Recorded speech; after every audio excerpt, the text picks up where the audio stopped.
सईद आसिम मुनीर से Azerbaijan chief of general staff की मुलाकात, बाहमी दिलचस्पी के अमूर पर तबादला ख्याल किया गया। आज़रबाईजान के chief of general staff Karim relief ने मार्का हक में पाक फौज के पेशा वराना महारत और कामयाबी को सराहा। दोनों ममालिक की अस्करी क़यादत ने मौजूदा आलमी और इलाकाई सलामती के मंजरनामे पर तवज्जो दी।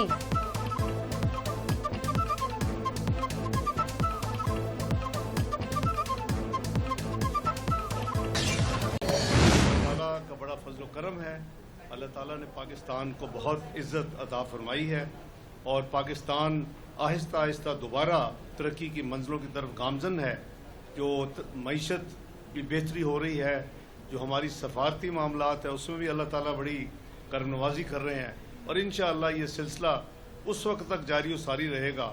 मेरा ईमान है जब तक पाकिस्तान दुनिया के नक्शे पे अपना जो है एक मजबूत इस्लाम का किला बन के नहीं उभरता और नहीं दुनिया देखती इसको।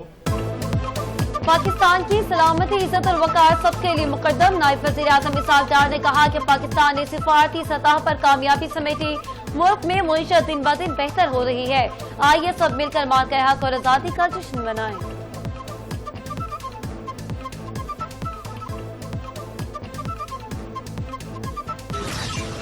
1947 से अगर आज हम अपने तरक्की के सफ़र का जायज़ा लें तो हमने बहुत सारे शोबों में हैरत अंगेज तरक्की की है। आज वही मुल्क दुनिया की 7वीं एटमी ताकत है।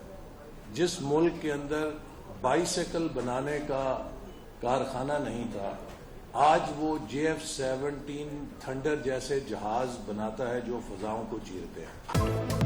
भारत ने पाकिस्तान को नाकाम करने के लिए हर हरबा इस्तेमाल किया। अल्हम्दुलिल्लाह आज पाकिस्तान दुनिया की 7वीं एटमी ताकत है।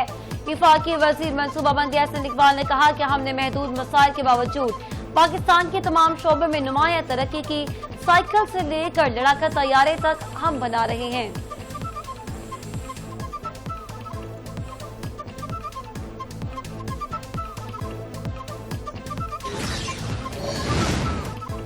भारत का अस्करी गरूर खाक में मिल चुका, दुश्मन को हर जाहिरियत का भरपूर जवाब देंगे। वज़ीर आज़म शहबाज शरीफ ने कहा कि 16 और 10 मई के पाकिस्तान के एक नए दौर में दाखिल हो चुका है।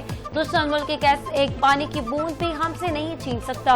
अगर किसी ने कोशिश की तो उसे ऐसा सबक सिखाया जाएगा जो हमेशा याद रखेगा।